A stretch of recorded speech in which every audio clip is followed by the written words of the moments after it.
Hey everybody, it's Chris Bumbray here again. I am at Comic-Con in San Diego, had another full day of panels, so let's get into them. So the Peacemaker panel. The trailer started off the panel and it's already online, so I'm sure you've all seen it by now, but it sets up the new premise where Peacemaker finds this alternate world that he wants to go and live in because there Peacemaker is loved. And here, of course, he's being hunted by Rick Flag Sr., played by Frank Grillo, who wants revenge for the death of his son. So we found out this takes place 1 month after Superman, and in the first episode, Guy Gardner shows up along with Hawkgirl and Maxwell Lord. So there's going to be a lot of crossover between Superman and Peacemaker. Are we going to see Krypto take on Eagly? No. But James Gunn did say that he found that Eagly is actually a better pet than Krypto, but says that if they were to have a fight, Krypto would win. And that apparently Eagly has his own Lex Luthor type character this season, played by Michael Rooker, who plays the world's most deadly eagle hunter. So we've got that to look forward to. As for the song that's going to start off the season, no idea. All I know is that James Gunn did say that this season is going to have a similar soundtrack to the first season, but it's going to be a little bit more modern, with mostly bands from the last 10 to 15 years, although he did mention that there is going to be some Ozzy Osbourne in the season, who of course was in the trailer, and that was an accident. Nobody was expecting it. It wasn't like that song was dropped in there after Ozzy Osbourne died. It was always meant to be in there. I don't know what the song is going to be on the opening titles, but it's going to start with another big elaborate dad sequence that's going to involve everybody that's in the main cast, including new members like Tim Meadows and Frank Grillo. Frank Grillo said that he finds that he is actually the best dancer in the cast, although a lot of people disagreed, said that it was actually Jennifer Holland. And she mentioned that one move that she really wanted in there, and that they did put it, was that she wanted to do the Dirty Dancing lift. So I don't know if it's her lifting somebody else or somebody lifting her, but that move from Dirty Dancing is in there. We saw a couple of scenes from the show, a lot of F-bombs, looks very much in the mode of the first series. They're not all directed by James Gunn though. Greg Mottola also directed a few episodes, but Gunn himself directed episode 1, episode 6, and episode 8, which conveniently he said are also his favorite episodes of the season.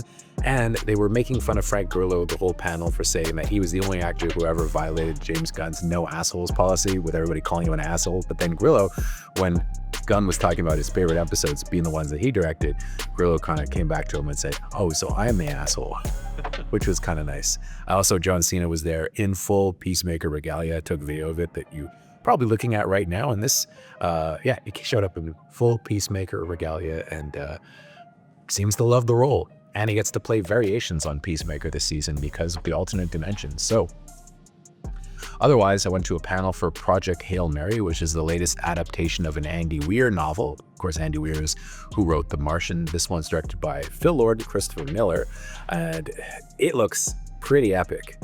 I mean, they were very much clearly trying to make it another, sci-fi epic on par with The Martian, but it looks like this one's even pricier, with it really having this cool aesthetic.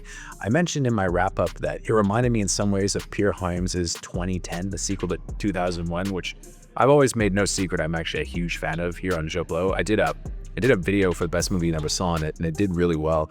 And it just, to me, it kind of looks like it has that aesthetic a little bit. And what's interesting is that we saw the first 5 minutes of the movie, and it actually starts with the MGM UA logo from like 1984, which was the year that 2010 came out. So I wouldn't be surprised if Lord and Miller were somewhat inspired by that movie.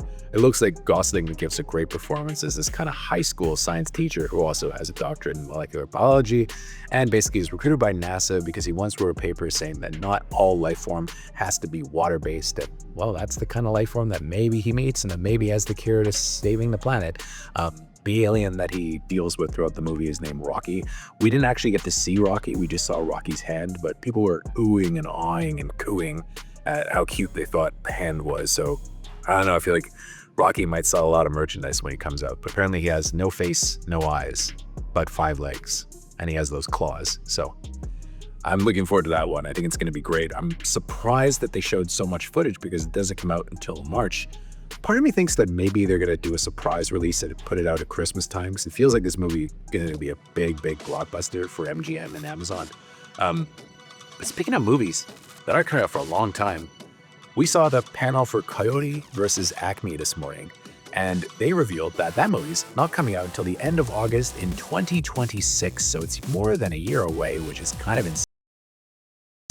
I mean, hey, look, I'm glad we're getting it at all because it looked for a long time like it was never going to come out because Warner Brothers buried it.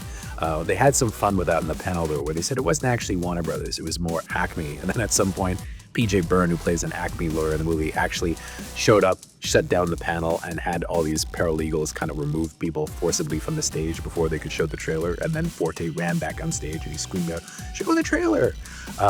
It looks fun. I'm a so-so Looney Tunes fan. What I got most of a kick out of was seeing Eric Bauza on stage doing all of his Looney Tunes voices, which were crazy. It looks like a funny, somewhat edgier Looney Tunes movie than you expect.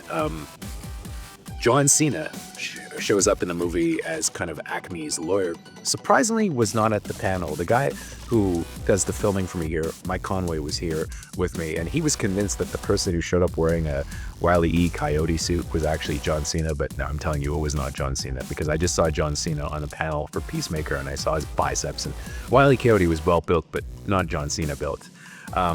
So I'm sure people are going to be happy to get this movie from Ketchup, but it really doesn't come out for another year, so I don't know if you're going to see the trailer anytime soon, but we did see it.